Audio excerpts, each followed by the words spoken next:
G'day all and welcome to Shooting the Shit Uncensored. I am your host, Piers from Sydney, Australia. And tonight I have a very, very special guest. He's a man, his name is Matt Winchester, but he's better known in the wrestling world as the Beer City Bruiser. He is one half of the tag team known as the Bouncers. Mr. Bruiser, Mr. City, Mr. Beer, what do we call you? Welcome to the show. You can just call me Bruiser. Thanks for having me. No problem at all, Bruiser.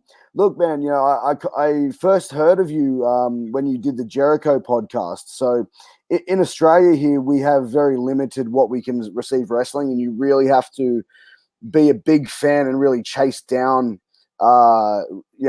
different promotions besides, WWE, essentially. So I first heard of you on Jericho's podcast, and I started really digging into Ring of Honor a bit more and started watching your stuff, and I really become entertained with how your character is coming out with the beer barrel over the cigar, and really like a real man's man type of character. You debuted in professional wrestling in the year 2000, correct? Yes. Yep. I started here in Milwaukee in the year 2000. Yeah. 2000. Yeah, but you were also trained by a very well-known person in the business. I heard as well. Yeah. A former world champion. Yep, I started here in Milwaukee with a guy named Trevor Adonis, who was kind of like a job guy back in the day. And then after a couple of years here in Milwaukee, I moved to Missouri and trained under the great Harley Race, the late great Harley Race. And I was there for, like 5 years. And the way I always say it is I went to grade school and high school with Trevor, but I went to college with Harley, because Harley really taught me like the business side of things and really how to tighten everything down. Yeah. So you'd already learnt the basics and being able to put together pretty much like a standard type match, you would say. And then Harley was more like, greasing and tightening those screws and putting the adjustments there to really make you a star, so to speak. Yep, and he also taught me like the business side of things, because like when you first get started, you don't think about it's a business, it's a wrestling business. When you get started, you're so worried about learning how to do all the basics and stuff and not hurting yourself or somebody else. You don't really think about talking money with a promoter or talking dates with a promoter, and you're always just trying to get as many bookings as possible. And Harley taught me how to talk to promoters and how to talk to, get the follow-up dates so you're not just wrestling in one place for one time. Then he also talked to me, like when contracts and stuff come up, which at the time I didn't really think about because I wasn't being offered any contracts. But then you fast forward to 5 years and Ring of Honor comes along with my first contract and WWE was interested. So it's okay, cool. Now I got to look at what Harley had taught me all those years ago as far as talking about contracts. Yeah, no, absolutely. And how did you when you started getting into those contract negotiations with Ring of Honor and obviously the conversations with WWE? What were some of the things that Harley really taught you to look out for in those sort of situations? He said to value yourself. You want to get a contract. Yeah, you want to make a living wrestling, but you got to value yourself too. It is your body you're putting on the line. It is time away from your family. And he always said, what is your value that you have? You need to set a value and then they need to meet that value. So like when they offer you, the contract and stuff, like Ring of Honor's first contract was perfect for what I needed. I was just getting my feet wet in a major company and, and they came across with exactly what I wanted, and then every time that I've negotiated, I've always thought those words always go through my head. What's my value? What am I bringing? And as I got more and more successful at Ring of Honor, of course, obviously you're talking more money, you're talking more dates, this last contract go around, NXT was really heavily interested in the bouncers. So it's like, okay, well, hey, take that to Ring of Honor. Hey, this is what they're offering. What can you offer? So. Yeah, no, exactly. And I think that's the main important thing. Like I can see where if you're a young guy in the wrestling business and someone, was interested, like say a major promotion, they'll start to throw a contract out there, they may sit there and try and lowball and you're signing yourself to a contract. And as you said, you're the one putting your body on the line, time away from your family, your wives, your children, so, you have to take all that into account really. Yeah, definitely. and I learned all that from Harley, and it's helped. It's helped a lot, contract negotiations are never easy. It's a big company. They got to obviously have a budget. You're a company essentially. You have a budget, and it's real stressful time. But I tell you what, man, once it's all over, it's nothing but gold now. Now it's Oh, all right. Contract's done. Let's move on. Let's make some money. Oh, and that's exactly right. And we've recently seen you debut in the NWA as well, which I was really excited to see. As I mentioned, I'm a big fan of the bouncers. You guys are kind of like the everyman. You know what I mean? Like that's the sort of feeling I get. And I think with the beer drinking and stuff like that, being Australian, we are known to fancy a cold beer or a dozen. So. That's what it's like here in Milwaukee, Yeah, man. Yeah, Up yeah, to you yeah. means 12. Yeah, exactly. That's the same with the train. It's like, if my buddy goes, I'm going down to my house for a beer, it's like, yeah, it's it's more like a case. But Yeah. yeah, look, and I think that's where, like, I don't know, I personally find that relatable with your character, with your character that you guys have. But now we started when you were wrestling in Ring of Honor. How did you get hooked up with Ring of Honor to begin with? Um, a lot of things kind of came into place and kind of fell into place all at one time. When I got married, my father-in-law was a big wrestling fan. He was a NASCAR fan and a wrestling fan, so he would always come to every show that I was on and would always say, "Hey, how come you're not going for that next level? How come you're not going for that next level?" Steve Carino, who is a mentor of mine, also um, had said, "Man, why don't you come to a Ring of Honor tryout? Do a tryout, see what they're gonna love you. I mean, you're the Beer City Bruiser. It's a perfect Mm. character. There's nobody else like it in Ring of Honor." And I was at the time, I was kind of like, you know what? I've done the tryouts. I've been that guy. I just, I really don't want to do all that. You know what I mean? So when Yeah. when my father passed away in 2013, he had left money in the will, and the money in the will was enough money to do a tryout, get a plane ticket to Philly, and a rental car and a hotel room. And the only way we could touch that money was if I went and did the tryout. So I'm like, all right, well, I guess I'm going to do it. Kevin Kelly and Kevin Steen helped set it up along with Steve Carino. And I told my wife before I left, like, when I do this tryout, I just don't want to be a guy at the tryout. Like, I want to be the guy. I want to be the one that everyone's talking about, that leaves the best impression I possibly could leave, because this is my father-in-law, in his will left this money. I want to make him proud. So when I did the tryout, after the 2 days, Delirious Hunter, who's the booker or was the booker of Ring of Honor, came up to me and goes, "Man, you killed it this tryout. We're definitely putting you in a top prospect tournament, and you definitely have a future here in Ring of Honor."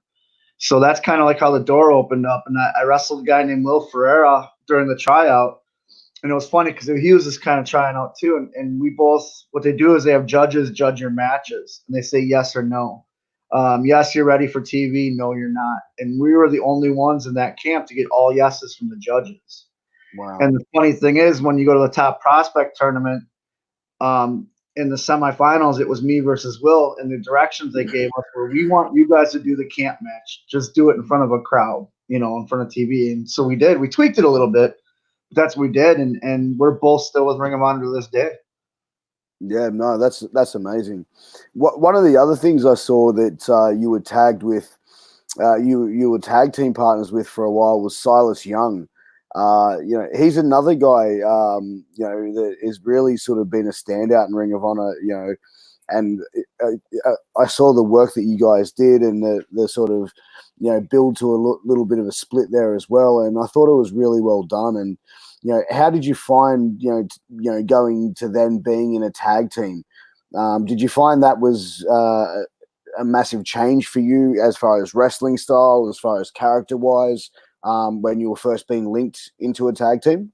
No, actually, it was a real easy transition. I've known Silas my whole career. He actually trained about 2 hours north of me. So when we were doing the indies and stuff, it was always me and him on the indies. We just always wrestled each other. We never tagged.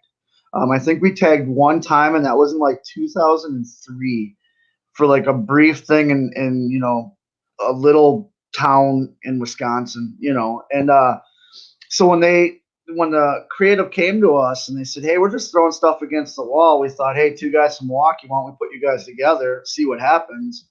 And we got in the ring and just had chemistry. And it's very rare to find chemistry with a guy in a ring where you just feel comfortable. So transitioning from singles to tag, Silas just right away, we both knew exactly what we wanted to do. We both knew where we wanted to go with it. And then we were paired up with a team like War Machine, who are what the Viking Raiders now, I think, on WWE. They're just so easy to work with. And that's how I got my job. Was our tag team did so well with them. We were putting a feud, and then we were putting a feud with Dalton Castle, and it was just, all the cards lined up perfectly, and Silas is so good at transitioning from singles to tag team. If you look at what he's doing right now with Josh Woods, Josh was pretty much just not really doing anything, and now he's one of the main event guys, and that's all because of Silas. Yeah, no, absolutely, and that's the thing I've seen. With Silas, his character and everything that he does, is absolutely flawless. And I think as well, the guys that he works with end up coming away from that as much better performers. But look, I don't want to talk about Silas Young. I want to talk about the Beer City Bruiser. All right. So, that's I don't why. want to talk about Silas Young either. He kind of stabbed me in the back and held me down while darts were thrown in my back, and kind of done with him. Well, look, man, I'll tell you what. This show is called Shooting the Shit Uncensored, okay? So you can say whatever the fuck you want. So, like, you know what I mean? But so, yeah, fuck Silas. Yes, exactly. Fuck Silas. Unless he wants to be on my show, then call me. No, I'm kidding. But yeah. So now, you're working, and also, sorry to interrupt myself, but we are still live, so that is correct. We have a question from one of our audience members. Question for the Beer City Bruiser. How many years have you been a wrestler? Well, he's been a wrestler since 2000, so that'll be 20 years, correct? Yep, this is my 20th year. Starting my 21st. May is when my anniversary is. May. Oh, we figured it out one time because I got hit in the head so many times. I think it's like May 27th is the first time I had my first match. So, yeah, 20 years strong. Nice. Facebook user, I dig the Bruiser. He's big and gets shit done. You got to get shit done. Absolutely, brother. That's part of the game, man. The sooner you get it done, the sooner you can crush some beers. Hey, man. God bless, brother. God, it's only like 1 o'clock in the afternoon, but I feel it's still a bit early for me to start cracking a beer. So no, it's 5 o'clock somewhere. Exactly, man. Exactly. So your tag team now in the Bouncers. Like, talk to us a little bit about that. How did that team sort of come to be? Actually, Brian Malonis and I wrestled each other one time in Lowell, Massachusetts, and we just beat the shit out of each other. And when we got all done, Silas and I were looking for a third guy because we wanted to go after the 6-man titles. They just brought him around. And I suggested, well, hey, I just got the shit kicked out of me by this guy, and I just kicked the shit out of him. And we're both, after the match, we went to the bar and closed the bar down. Like, he's got to be an okay guy, And Silas liked it, and the creative team liked it. They put us together, and we've just been dominating the tag team ever since. He's a guy that I've known for years. Like, I haven't known him for years, but I felt like I've known him for years. I've only known him for like 3 years, but I felt like I've known him my whole life. He thinks like me. He drinks like me. We go out there, and the best thing is when you look at the two of us, we're two big guys, and you think, oh, these guys can't do that much. And then you watch us wrestle, and we do stuff that you're not expecting big guys to do. And that's Brian's mindset, just like mine. You tell us that we can't do something, we're going to go out and prove you wrong and do it. Yeah, and that's exactly one of the things. Like, you see two big guys, like that, and you see them in the ring, and it's a completely different story. And that's what really sort of captivated me with you guys. Like, I love sitting down watching your matches, because seeing like guys that are built like you and doing the things that you do, but also that the character that you have as well. To me as well, like, you guys just have it like on lock at the moment. You know what I mean? Like, it's absolutely amazing what you're doing. Well, thank you very much. And with these characters and stuff, it's pretty much us turned up. Stone Cold said it best. The best character is you turning up to 11. And the thing that I missed about wrestling when I first started out was back when you used to watch wrestling. I'm talking back in the days. You had the Crusher, you had Bruiser Brody, you had all these guys. Like they were guys that you would look at and go, man, I do not want to get into a bar fight with these guys. Like if I'm in a bar fight, I want them on my side. And that kind of went away for a little bit. You know what I mean? Where like you see these flippy guys, and I'm not trying to take anything away. They're very athletic, but like honestly, were you afraid to walk up into a bar and talk shit to them? No. So me and Malonis both said, man, we want to be those guys that you want to have the beer with, that you want to party with, but we want also to be the guys that you don't want to cross us in a bar. That if a bar fight breaks out, you want us on your side, hence the name the Bouncers. You want us on your side if we get into a bar fight. And I'm we're kind of bringing that back, if you say. Yeah, absolutely. Kevin Rodriguez just giving us a shout out. Awesome job, Piers. Thank you. Mr. Bruiser, thank you for supporting the little guys. Kevin's a very good friend of mine. He does his own show over on his page as well at Wrestling Review Society. And yeah, man, he's a good friend of mine. So we got a couple more questions here, man. So I'll just go to a couple of viewer questions. Sure. What's your favorite match of your life? So what would you say would be your favorite match? As far as my matches, I have a few. My match with Hiroki Goto in Japan at Korakuen Hall for Honor Rising is one of my favorite matches. It was my first time in Japan. There was a guy named Hiroki Goto who was their never open weight champion at the time, and a guy that I actually looked up to in wrestling. And you always come up with a bucket list of guys. They always, interviews always ask you, who do you want to wrestle? He was always on my list of guys I wanted to wrestle. And not only got to wrestle him, but I got to wrestle him in Japan, in Korakuen Hall, in front of a sold-out crowd. And man, it was amazing. It was definitely in the top one of my matches. Then I have two more. Both of them include the Briscoe brothers. I had a match in St. Louis where it was Silas and I against the Briscoe brothers. And man, it was my first time in the ring with those guys. And man, they beat the shit out of me. We would hit each other and you'd see the sweat flying. The thing about the Briscoes is you wrestled them days after because they're hitting you hard. They're taking the railings off, hitting you with railings. There's chairs involved, and it's just a fight, and I love it. And then the next time I wrestled the Briscoes, it was me and Malonis, and we were in Lowell, Massachusetts. And it was the day after I got a cigar put out on my chest by Vincent, and we ended up wrestling them. And so now my chest is all busted open from the cigar burn.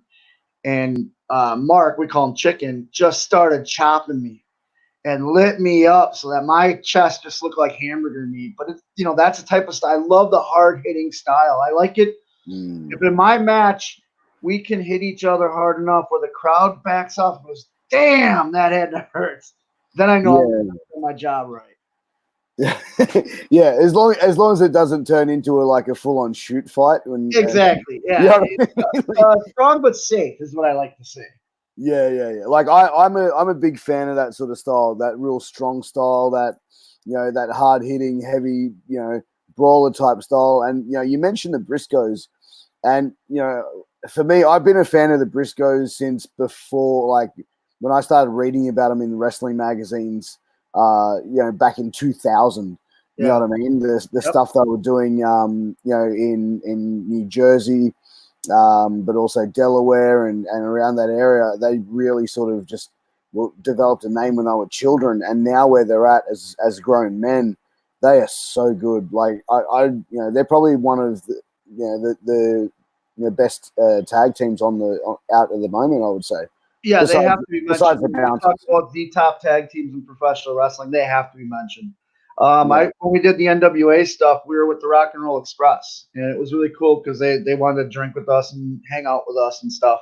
And it was me and Malonis and the Rock and Roll. And we were just kind of shooting the shit and drinking the beers and stuff. And they go, "Hey, you know them Briscoe boys?" And we said, "Yeah, man, some of our favorite opponents." He goes, "Man, they're better than the Rock and Roll." And I called up Jay and I says, "Man, you're not going to believe this. With Rock and Roll Express," I said, "you guys are better than them." And he almost dropped the phone because he couldn't believe it. But that's a huge accolade coming from the legends like a Rock and Roll Express, Oh, absolutely. And that's the thing. It's like, it just goes to show how good they are that legends like the Rock and Roll Express can say that and obviously say it and genuinely mean it. Exactly. Yep. So one of the other questions we've got, this question's for the both of us. Who is your favorite big guys? I think they mean big guys of all time. Okay. So who's been mine are Bruiser Brody. He's the reason I'm a wrestler today. He was the first wrestler I ever saw live was Bruiser Brody. And everything Brody did was huge and big and believable. We were just talking about that strong style. Like he's pretty much the innovator of strong style. And I'm a huge fan. I study a lot from him, steal a lot from him. And then the other one is Terry Gordy of the Freebirds. I love Terry Gordy. He was a big guy that you looked at him and he was big, but he moved.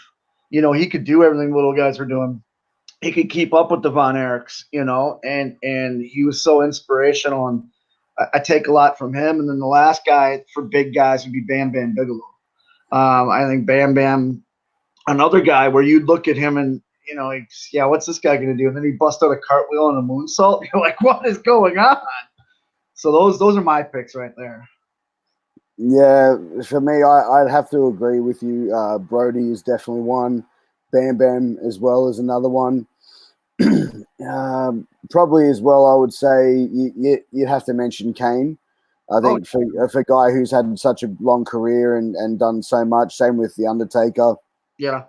I mean, geez, who else would you really put in that list? I could be here all day. Yeah, I mean, there's been so many greats there. Another question someone has thrown out is Bruiser. Do you ever want to work with WWE?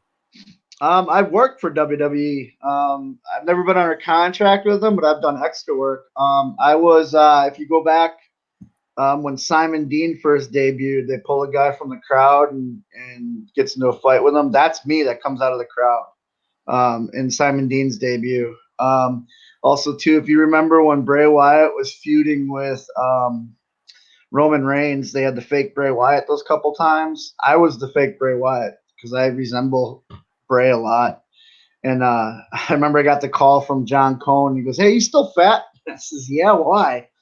He says, "Oh, I got to, bring you in for some stuff." And I did the fake Bray Wyatt stuff, and then they offered me a tryout, and I turned it down because I knew I was signing with Ring of Honor. And I just felt like my career would be better me going to Ring of Honor, and I'm glad I did. Oh, absolutely. And I think, Ring of Honor has probably proven for, they've been around for 18, 19 years. Going on 18, yeah, I'll be 18 in March. Yeah, and it's really been a breeding ground of talent over the years. You look at a lot of the guys that are former Ring of Honor champions. Yeah. You know what I mean? Like, it really has been a proving ground of who's who of professional wrestling has been, through the Ring of Honor roster, or Ring of Honor locker room, so. Yeah, now that Ring of Honor's lost some guys, and those guys are at other places main event, and like a guy like Seth Rollins was champion forever. You had War Machine who's there now. Now that they realized, holy cow, we make stars, we need to start locking them down. They're locking us down to long contracts so that it's not going to be just a stepping stone. Joe Koff has told us he doesn't want Ring of Honor just to be a stepping stone. He wants Ring of Honor to be a destination. And so in doing so, they're locking us down to longer contracts and giving us more. Every day we find out more and more reach we're getting. They just started something in the UK where our TV's over in the UK now.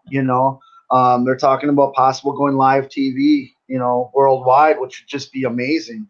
They have the relationship with NWA and New Japan right now, so you got to see us on NWA TV, which no one ever thought would be possible. And then obviously with New Japan, that relationship's still going strong, and same with CMLL. Yeah, look, there's, Ring of Honor has always been that real steady promotion, and it's just grown and grown and grown over the years. And as I said, it's the relationships that you're seeing working with NWA, that's only going to lead for both promotions doing better, like with the cross promoting of talent. I mean, when I saw you turn up on the NWA, I was like, hang on a second, but like, did he leave Ring of Honor? Like, what? I mean, like that. Like that's the same sort of thing. Like, where you're seeing like Aldous and Marty going back and forth. And, I think that's great. And I'd love to sort of, I can't wait to see how the feud between the two promotions is going to develop. Yeah, and it's great too. Like, it's a great working relationship. Like when we showed up in the NWA locker room, they didn't treat us any differently. We were one of the guys. We did a lot for them. We're involved in a lot of segments. A lot of the TV time was put on us. And then the media that we got afterwards, I was at the gym actually working out, and Malonis texted me. He says, "Hey, have you been on Twitter today?" This is when Eddie first brought us out. I said, "No, man, I'm at the gym. Why? What's up?" He goes, "I think we broke Twitter." And so I'm in the gym, and I'm not one of those guys that'll sit there on social media while I'm in the gym. So I'm like, all right, well, let me get done with my workout. I'll check it out. But the whole time it's just bugging me. Like, what is he talking about? So I broke down and I looked, and I'm like, all of a sudden my notifications went from like 10 to thousands. And I'm like, oh, we must have just debuted on NWA Power, And it was such a cool feeling. And I texted Billy Corgan and Lagana and said, hey, thanks a lot for having us. I hope this is what you wanted. And they said, man, we couldn't have asked for anything better. Like, it was trending. You know what I mean? Like, NWA was trending, which is the whole point of the crossover. And nowadays you have to have a social media presence, and trending on Twitter is a thing. Yeah, no, and that's exactly right. And it's still the Ring of Honor and New Japan as well. That's there's so many fresh matches there that I'm looking at the New Japan locker room and looking at the ROH locker room at what you guys could do with that as well. And see, and it makes for such fresher matchups as well. Yeah, you know what I mean. Like, it gives you guys different to work with other guys, but also learning from other guys. So, from what I've been understanding, you're always learning in professional wrestling. It's you have to. evolving. Yeah, you have to constantly evolve, and that's why I like being in the ring with the guys like Briscoes or Jay Lethal or Dalton Castle. Or like lately, we were invited to the Bullet Club beach party, so we've been talking to existence a Bouncers versus God match. Like, we really want that match, and I know they want it. So whether it happens in Ring of Honor, whether it happens in New Japan, we don't care. We want we want God versus the Bouncers in 2020. It's gotta happen. You know what? I'd say that they would wrestle a very similar style to the Briscoes, that very hard hitting. I mean, and you know what? The God versus the Bouncers, I would love to see that fucking fight. I'm just spewing that I'm in Australia and have to watch it on TV and can see it actually live.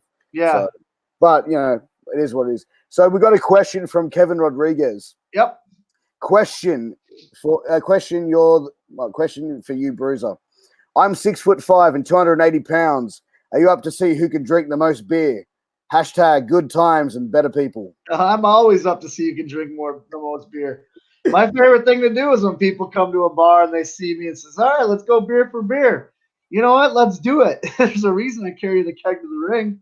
Hey man, I'm 5'6" and I'm probably about 185 pounds. Yeah.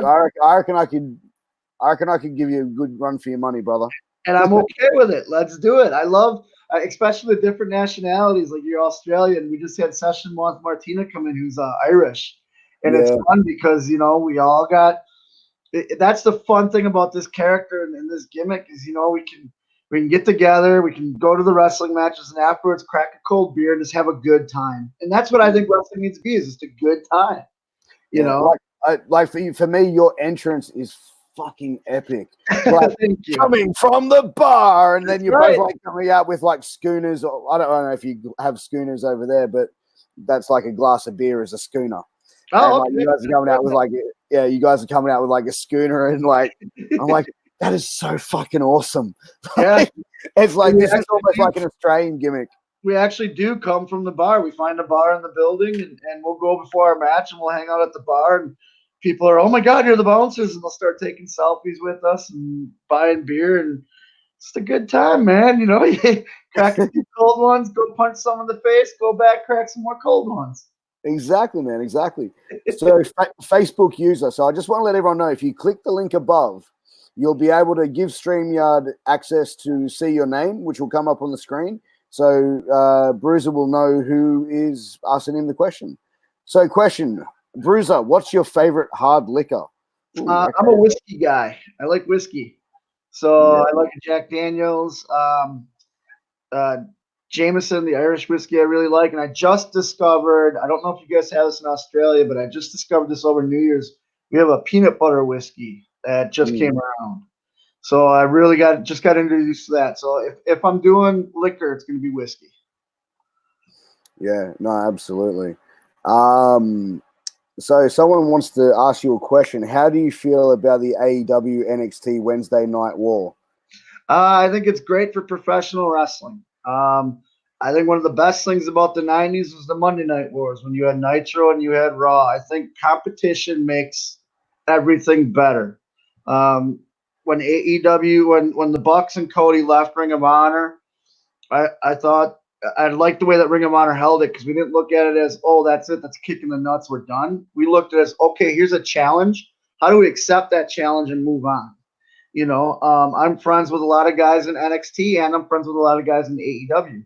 And what's cool is instead of looking at, oh, they work for NXT, oh, they're AEW, oh, you're Ring of Honor, we all look at, hey, we're all really successful right now.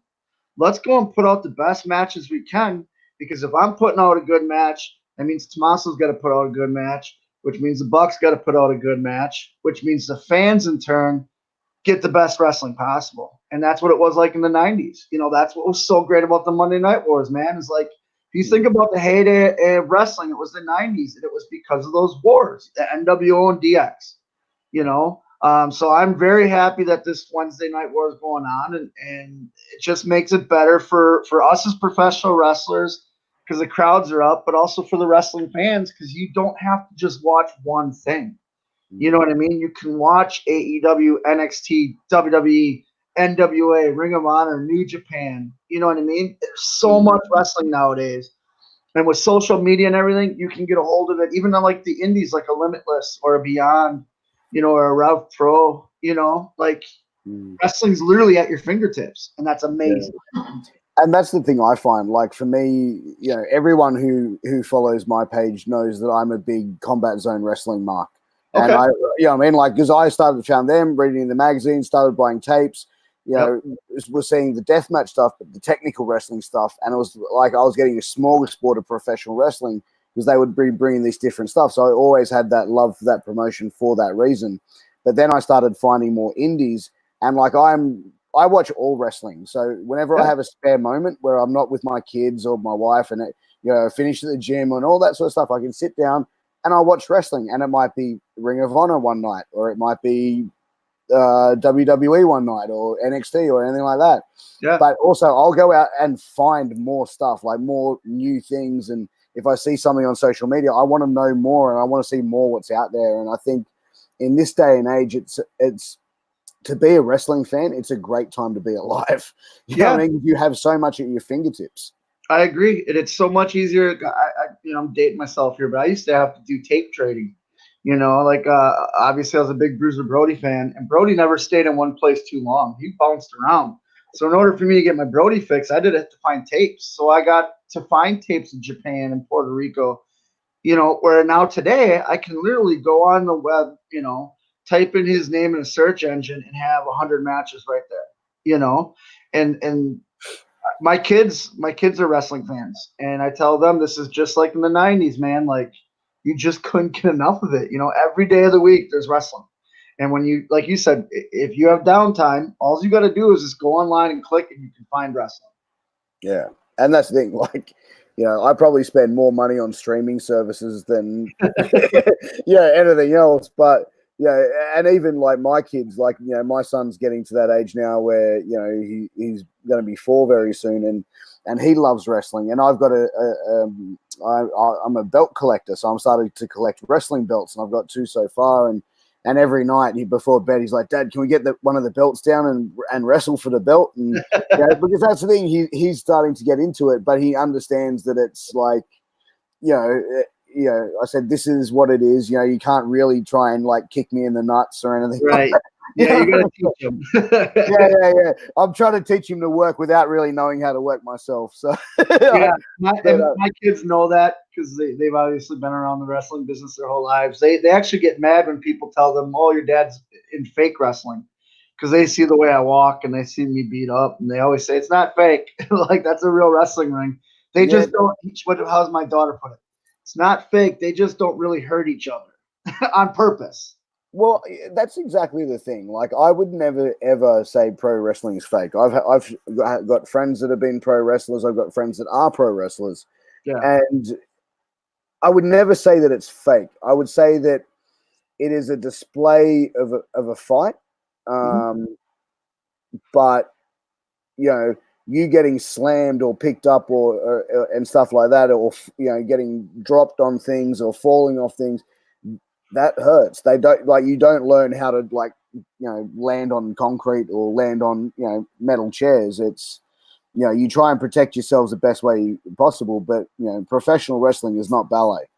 Right. No, And it's that's, not. and that's the way I explain it. Not saying that it's fake, but and I'm it's saying it is a predetermined outcome that Yeah. you're working with each other. But again, it's not. You know what I mean? It's It's entertainment, and the best thing about with our entertainment, and I always tell my young students this: wrestling fans know it's predetermined. It's our job to make them forget. So if you can go out there and you can have a wrestling match and they're biting on all those 2 counts or 1 counts and they don't know the actual outcome of the match, you did your job. If you can have fans go, "Oh my God, I couldn't believe you're going to win that," you did your job. That's why, like, when people name some of the best matches of all time, if you go back to Undertaker versus Shawn Michaels for WrestleMania, the two that they did, the last 2 WrestleManias they did, you didn't know who was going to win that. oh, What Shawn going to win Undertaker going to win. You had Shawn kicking out of the tombstone. You had Undertaker kicking out of the sweet chin music, and just being a fan and that roller coaster. Like, yeah, it's predetermined, but they did the thing. They did their job. Where for the 25 minutes they were in that ring, you didn't know who was going to win, yeah, and exactly. that's the fun part of wrestling. And that's exactly it. Like being on the edge of your seat, and that to me, when I'm watching a really good wrestling match, and I'm actually like not laying down, I'm actually sitting up, and I'm like really fucking thing. And when I see the close to finishes, and so I'm just like, you know what I mean? Like I'm getting excited and pumped. And that's to me, that really like I love that feeling, and I love when I'm actually sitting there so invested into someone's matches like that. Yeah. And like I said, it's happening a lot more now because, as you said, it's encouraging your friends in other promotions to work harder to push themselves that little bit harder, to do better, to show the fans, and that then encourages the next person, the next person, the next person, and it Yep. trickles down like that. And us as fans are the ones that are reaping the benefits. Yeah. Exactly. Exactly. So what's where are your plans now moving forward with Ring of Honor? Are you locked in there for a few more years, or are you going to be looking at exploring other options in the near future? We're locked in there for the next year. The Bounce signed a year contract. So we're focused on Ring of Honor, and then the NWA thing is also a thing. You'll see more of us in the NWA. Hopefully, we'll get in that Crockett Cup. Just because that's been a dream of mine. The Crockett Cup's such a legendary thing in tag team wrestling, and they brought it back, and being able to drink beer out of it was awesome. So now we want to wrestle for it. But as far as going with Ring of Honor, we definitely want to have gold in our future. We want tag team gold. We want 6-man gold. I'm real excited about the future of Ring of Honor because everybody's motivated right now in that locker room. Not that we weren't motivated before, but when all that bad press came out, and everybody started having their things, the boss, the office kind of told us, keep your mouth shut and let your work speak for itself. Let's not be that company everyone's on Twitter and on social media, defending themselves. Let your wrestling and let your character work speak for it. And because we did that, it's starting to catch on now. Free enterprise, was one of those shows where we just had a lot of fun in the back, man, and the fans had fun, and it was a good time, and it was, we got to see the future, we got to see what the plans are for everybody going forward, and me and Malonis are just really excited to be a part of that. And then we were talking about before with the relationship with all the different companies, like you'll see us in NWA. We're gonna make this God match happen. Hopefully, it's in Japan because that's their home turf. That's what we want. But and have you? Sorry to interrupt. Have you been to Japan before? Have you? Yeah, I wrestled Hiroki Goto in Japan, so that was my first time. Yeah, that was my first time there, and I fell in love with it, and I want to go back. The fans of Japan are amazing. It's an experience, and it's definitely on my bucket list to go back. And I want to go back with Malonis because he's like a brother to me, and that's one of his dreams. And if you've never been to Japan, I recommend going because their beer there is the best tasting beer I've ever had. Because I don't know what it is, but their tap beer is so crisp, and you drink it, and you don't know you're drinking the beer. And I remember I was about 10 beers deep in with Delirious. And I looked at him like, man, I just drank a lot of beer in a short amount of time. It was one of that type of beer. Yeah, and I told us about that. And he's like, man, we got to go. I said, yeah. Well, man, you guys should come to Australia. I'm just putting that out there because that's on my bucket list too. Definitely. Yeah, you know what? If you come to Australia, man, shout out to me, man. Give me a call, and I'll take you to a few bars, man, and we'll definitely drown a few. Sounds good. We've talked to Tokes Fale about it. We've talked to Gino from New Japan because they're both from down there, and we're like, man, Australia, beer, bouncers, it kind of all just fits together, man. So we're hoping something comes of it. Yeah, man. You mentioned Gino. I know Gino. He's from Melbourne.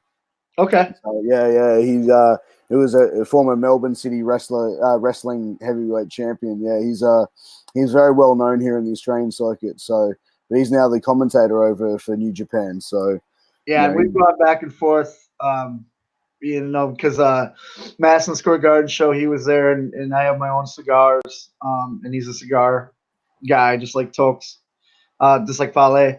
And so we were going back and forth, and that's kind of how we put the bug in his ear, like, hey, man, you got some pull in Australia, bring us down there, like it's a great continent to drink beer. It's saying. Oh, mate, you know what? And we've got some pretty good Australian beers, mate. Only one I know of is Foster's, and I like it. I like because it doesn't come in regular sized cans. It comes in huge cans. You know what's funny? Like, I've got friends from America and Canada and all over the world, and they always ask me, is my beer of choice Foster's? And I'm like, I've never drank Foster's in my life. That's just the one that went global, isn't it? Right? Like, there's Well, it was those beers. It was one of those beers that was probably big in like the 60s, 70s, and 80s. Okay. And then it's like, we've got like if you went to a liquor store here, you would not find, you wouldn't find Foster's in it probably. Like if you did, it would be like in a far deep corner. So yeah, but that's one of the things I do too when I go to a new town or a new country or a new state, or I always try to find what the locals recommend, because that's how you're going to find the good beer. So like, I recently been doing like brewery tours where I'll get to a town a day early and I'll find a local brewery and I'll go there. When I was in Japan, I said, okay, I know the famous stuff in America because it's obviously in America, but I want to try stuff you can get here, so I'd ask a local, what do you recommend? So if I ever went to Australia, I'd definitely ask you guys, like, what am I drinking? Give me something. Yeah. Oh, mate. Well, look, I could give you a few different suggestions, man. But yeah, definitely, man. Look me up if you're ever down here. So, but look, we just got a few other questions. So Kevin wants to know, what's your beer of choice? Since being from Milwaukee, I like a Miller Lite or a Coors Light. When I'm traveling on the road here in the States, over on the East Coast, again, talking about the local beers and stuff, they have a beer called Yingling, and it's from the oldest brewery in Pennsylvania, and they're just on the East Coast. And so I only get it when I travel on the East Coast. So it's kind of like a treat to me where, like, you go on the East Coast, everyone's like, oh, you like Yingling? Well, it's everywhere. Well, here in Milwaukee, it's not. So it's that special treat that I give myself when I'm on the road. Like, oh, cool, I'm going to be in Pennsylvania. I'm going to be in Philly. I can have Yingling, Um, and so that's one of my beer choices. If I'm just looking for a beer just to hang out and drink and don't want to do a lot of research, it's either Miller Lite or Coors Light. Yeah, nice. We have a lot of different beers here in Australia. Like for us, like like there's your Tui's brand, like Tui's New, but we got Cooper's. What else we got here? Stone and Woods. That's what beer I've been actually drinking. This beer, Stone and Woods, man, I would recommend it to you, but I call it danger beer because like a little while ago, I went to a bar and I had a couple of them on tap and I thought I was really good. But when you buy a beer that you've had on tap, but that you buy it in a bottle or a can and it just doesn't taste the same. Yeah. Yeah, man. Like I thought, all right. So I grabbed a 6-pack of it one Friday night after work and I was like, okay, cracked it. And I was like, holy fucking shit. This beer is like within 5 seconds, the first one's done. Within like under an hour, I had done 6 beers, which is like, I was feeling no pain, Whenever I go out to dinner with my wife, she always knows whether or not to take the keys from me by how fast that first beer goes down. That first beer goes down like water. She takes the keys, and I go, "What are you doing?" She goes, "I know you're not going to stop." If that first beer takes a while, she knows. We've been married for 10 years now. She knows. Oh, exactly. So we got another question from Facebook user. Bruiser, how do you feel about MMJ laws? Legalize or no? I don't know what MMJ laws are, so... I don't know what MMJ laws are either. I'm assuming medical marijuana, which legalize it. Go ahead.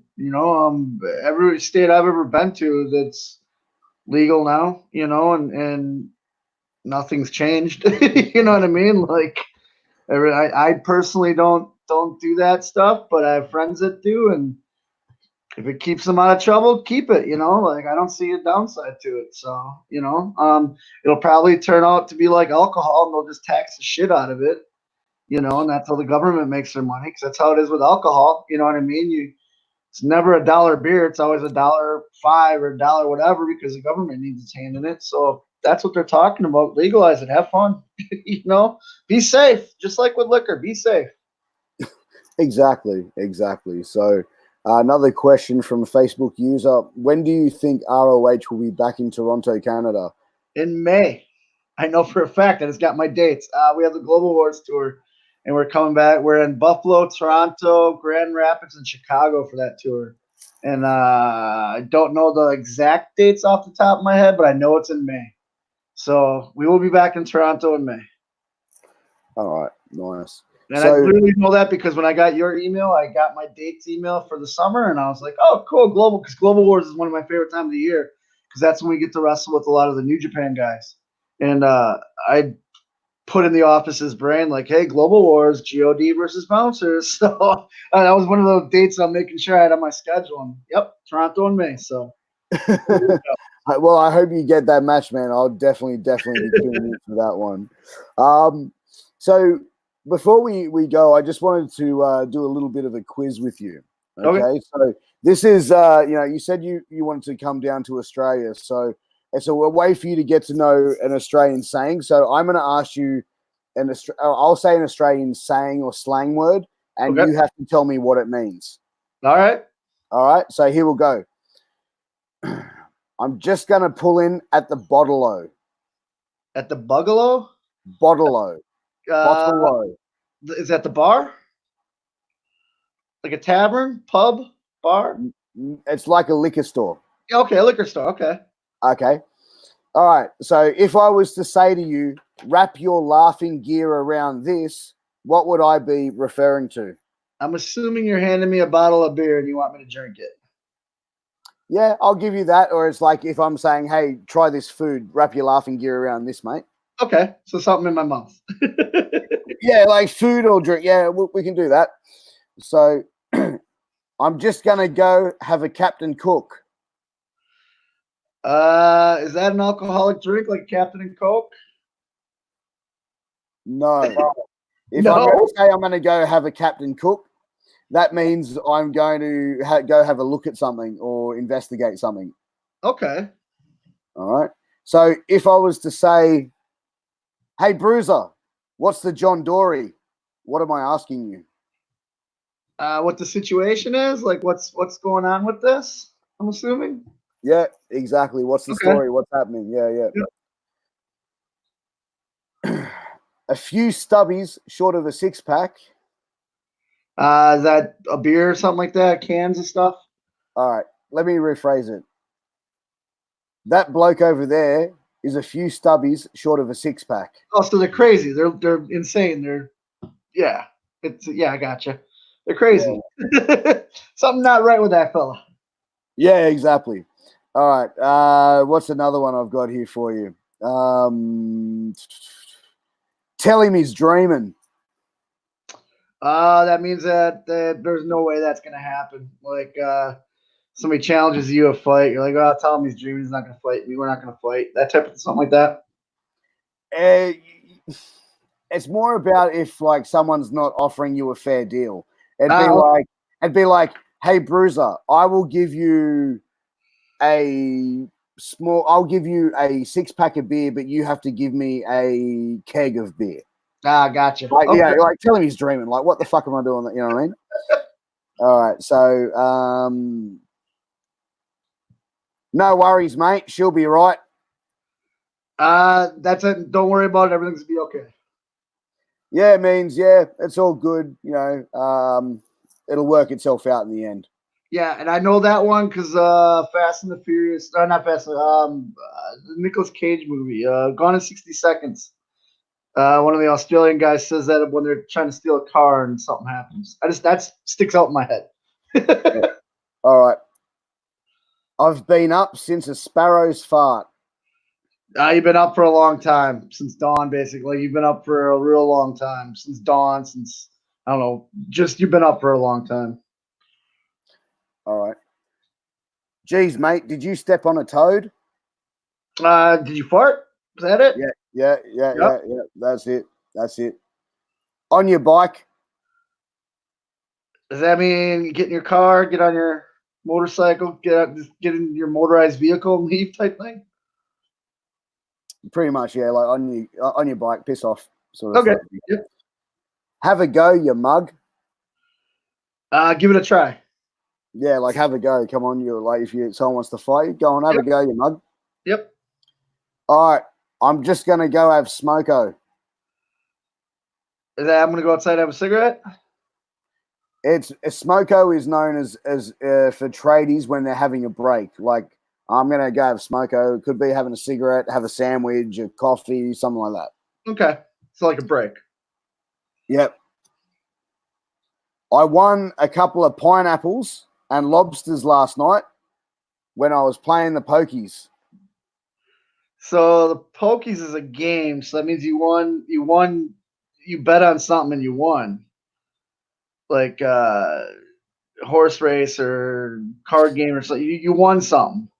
So the pokies are poker machines, Yeah. like slot machines, Yeah. and pineapples are $50 notes because our $50 notes are yellow, and lobsters are red, red like our $20 notes are red. So see that's good to know because if I ever go there.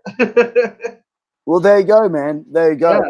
Because like when I go to Canada, I found out what loonies and toonies were. They have coins that are a dollar bill and $2 bill, so loonies and toonies. And then when I was in Japan, I had to learn what the yen was and the different yens. Now when I go to Australia, I know what a pineapple and a lobster is. So all right, help me out. That's it. So Bruiser, look, I just want to say thank you so much for being on today, and I'm sorry about the mishap with the times that we had. Right. But where can people follow you, man? On Twitter, I'm at BCB Winchester. On Facebook, I'm the Beer City Bruiser. On Instagram, I'm Beer City Bruiser. You can go to my Pro Wrestling Tees store, which is prowrestlingtees.com/Beer City Bruiser. Or if you go to ROH.com, click on the shop, they have Beer City Bruiser shirts, koozies, and then they have bouncer t-shirts. And obviously DVDs and stuff like that. Cool, man. Look, if you want to send me some links, I can post them up in the group so people can find that easily. Sounds good. And yeah, that'd be awesome, man. Look, Mr. Bruiser, thank you very much for coming on. It has been great having you here. Thank you for shooting the shit. Apologies for the mix-up of the time, guys. It won't happen again. But Mr. Bruiser, please hold on for us while we just end out our show, and I'll chat to you in the back. But guys, thank you very much for tuning in. Make sure to tune in next week. I'll be announcing my guest in the next couple of days. Guys, thank you very much. Bruiser, thank you, sir. Thank you.